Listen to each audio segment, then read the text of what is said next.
Exercise 11. How to become a confident student. Listen to the talk and write down the missing information in the notes below.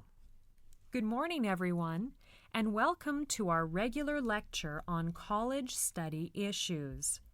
This series of lectures is organized by the International Students Office. We want to help you, the students of this university, to cope well with the study and social life here.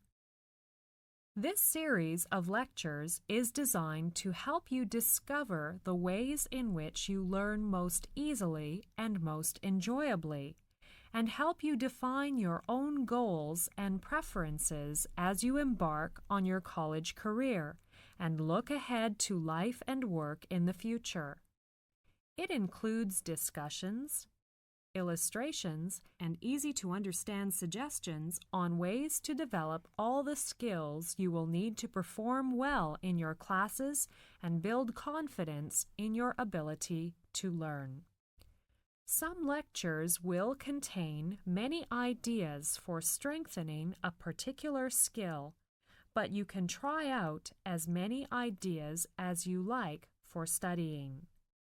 And also, you can adapt the ideas in the lectures to suit your own needs and personal learning style. Many students want to know how to be a confident student. It's a good question.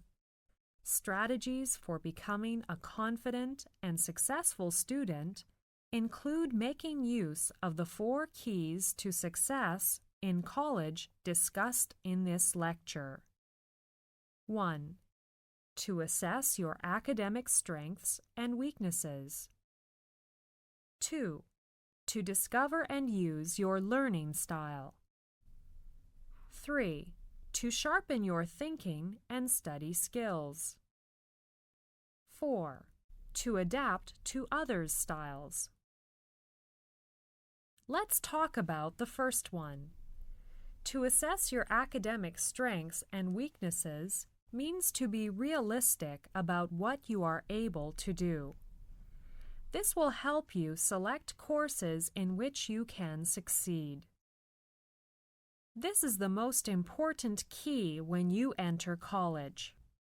The second key is to discover and use your learning style. This is another important key to your success. Use your 5 senses to help you take in information accurately and remember what you learn. Let your body's reactions tell you when you are most alert. Then try to plan your schedule accordingly. Know which learning environment you prefer, but be willing to adapt to others. Increase your level of motivation by developing an internal focus of control. A third key to your success in college is your effort to develop critical thinking and study skills. Making decisions, solving problems, using creativity, processing information, and reasoning logically are critical thinking skills involved in studying. All the important study skills you will need to develop or improve, such as how to take notes, listen effectively, read with greater comprehension, and prepare for and take tests, are covered in the next lectures. The fourth key is your willingness to adapt to your instructor's teaching styles. If you make an honest effort to learn, no matter how an instructor approaches a subject, then you will make efficient use of class time and develop good relations with your instructors. Exercise 12. About language learning. Chris is Susan's tutor. They are talking about language learning. Listen to their conversation and fill in the missing words in the notes below. Hi, Susan. How are you getting on with your English studies? It's hard. I have been in England for a year, but I still have a lot of problems both in speaking and reading. Don't worry. You have to be patient and practice them more. It's very strange, my son Eric, he is only 4, but he seems to learn English much more quickly than I do. Why is this? Why is it easy for young children to learn a language? That's a good question. I think part of the answer is that children have so many needs. They need to be helped by grown-ups. They have to make their needs known. And they are always watching the effect of what they say and trying new ways of getting what they want. Children are learning new things all the time. I agree with you. We adults need to learn new things as well, especially when we settle in a foreign country. But it takes us a longer time to get used to a new life than young children. They seem to adapt more quickly. Yes. Another part of the answer I'd like to point out is that children are not, as older people sometimes are, fixed in their ways of living. When they are taken from one country to another, they change easily from one language to another, from one bed to another, from one food to another. Older people are more fixed in their ways. They have been hearing and talking one language for a long time. Their ways of hearing and making sounds and of putting words together are like the rails a train goes on. They have been up and down their lines of talk and thought too many times to change them easily. I quite agree with you. A child is freer in his ways. He is more like a bird. He is free to go in any direction he wants. He is free to hear sounds as they are and make them as he hears them. He is free to put new words together in new ways in speaking a new language. I think that is why they learn things so fast. The more languages you hear and get to know, the more you will see how any language is made up of a small number of sounds put together in different ways. For example, in English, light and right are different words with only one sound in them different. The same is true of long and wrong. If a learner does not hear these different sounds as different, he may get the wrong meaning. That's true. I have had this kind of problem. 6 months ago, I was asking the way to the station. The man told me to turn to the right, but what I thought he said was to turn at the light, so I tried to find the light. It took me hours to get to the station. I'm sorry to hear that. You know, most people learn their mother language without being able to give any account at all of how it works. They learn to talk as they learn to walk, without any idea of how they do it. People who learn to use a language well do so through talking with others who use it well, through reading good writers, and through watching the effects on others of what they say and how they say it. I will try all these. The world needs more people who can use languages well. Language is as necessary to our minds as the air we breathe is to our bodies. Exercise 13. How to take notes. Listen to the conversation. Circle the right letter for questions 1 to 4, and write down the missing information in the notes for questions 5 to 9. Today's discussion is on note-taking. Note-taking is one of the important skills for classroom success. There is no one best way to take notes, but your own experience and some suggestions may help you to cope well with university study here. Chris, you start first. How do you take notes when you are in class? I always keep track of the notes by putting a date and heading on the first page, and numbering pages that follow. And I often make sure to identify the lecture topic and the class in which the lecture takes place. I think this is very important because when you study later, you will be able to match up class notes and textbook notes or assignments on the same topic. I do the same. I often keep the notes for one class separated from the notes for other classes, so I use separate notebooks for each class. I use dividers to set aside different sections in one notebook. I think both of the methods are good. Some students like to use a loose-leaf binder so that lecture notes, textbook notes, and the instructor's handout may be taken out of it and reorganized for study purposes. That's a good idea, to use a loose-leaf binder. I will buy one for my note-taking. I like to use a ballpoint pen for taking notes. So do I, but I prefer to use blue or black ones because the other colors, such as red or green, are hard on the eyes. It's a good idea to use a ballpoint pen because pencils fade easily, and a pen sometimes blurs and soaks through the paper. My handwriting is poor, so I often print the notes for clarity after class. That's a very good way to do it. It's very important to make your notes clear to read because you may use them for your essay. I often use standard abbreviations in my notes in order to speed up note-taking. For example, intro for introduction, info for information, dept for department. This is one way to speed up your writing. You can also make up some of your own words or phrases that you use often. Make a key for your abbreviations so you won't forget what they mean. Okay, I will try next time.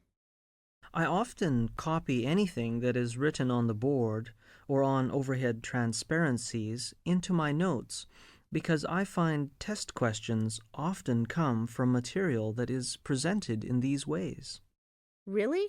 I hadn't noticed that. I think you'd better organize your notes after class. Try to summarize the points in your own words.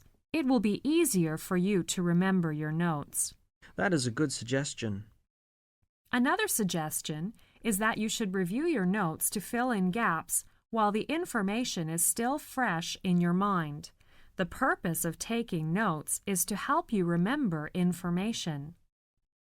When I seem to be missing something, I often compare notes with my classmate or see the instructor. That's the way to do it. Thank you very much for your time. I think new students may use and adapt some of your good methods for note-taking into their own study. Exercise 14. The Dean's Speech. Listen to the talk. Circle the correct letters for questions 1 to 5, and for questions 6 to 8, indicate whether the statements are true or false by writing T for true and F for false. Good morning, students. As many of you have already heard, tuition fees will be going up to $3,600 per term, starting in September 2001. I felt I should explain to you why the fees are increasing. The primary reason is, of course, that expenses have increased, including faculty's and staff salaries. Our operating expenses have also increased in the past year.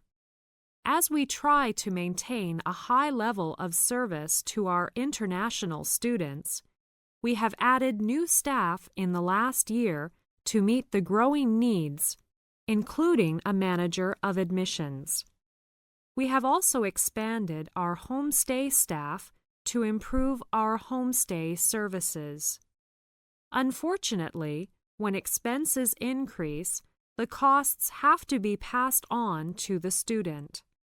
This is the first increase in fees since 1998, however, and we are trying to keep the fees as reasonable as possible.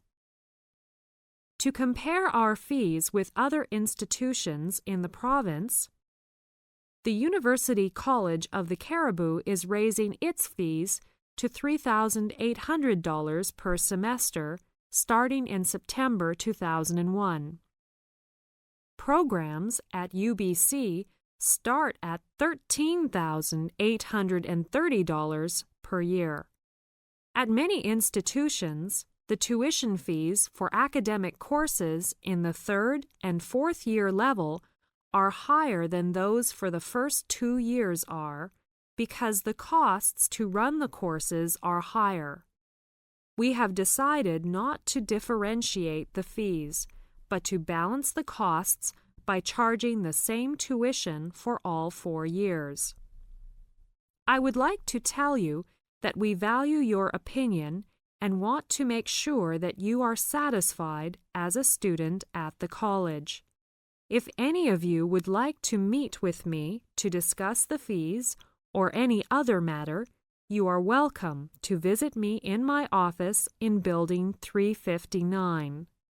Please phone 741-2795 for an appointment. Exercise 15. How to write a summary. Listen to the talk and fill in the missing information in the notes below. Good morning, everyone. Today I'm going to talk about how to write a summary. I think if you remember one word, it will help you to write a summary. The word is simple. This word represents 6 steps to writing a good summary. Simple's first letter is S. S here stands for the first step you should do. That is, to study the text carefully. And letter I here stands for the second step, to identify the key points while you read the text. M here represents the third step of writing a summary. That is, to make notes. Then the fourth one is to put points in order. The next step is to leave out unnecessary detail. The last step is to edit your first draft. Now, I will talk about these steps one by one. Let us start with studying the text. When you get an article, you should read it first fairly quickly to get a sense of the general meaning.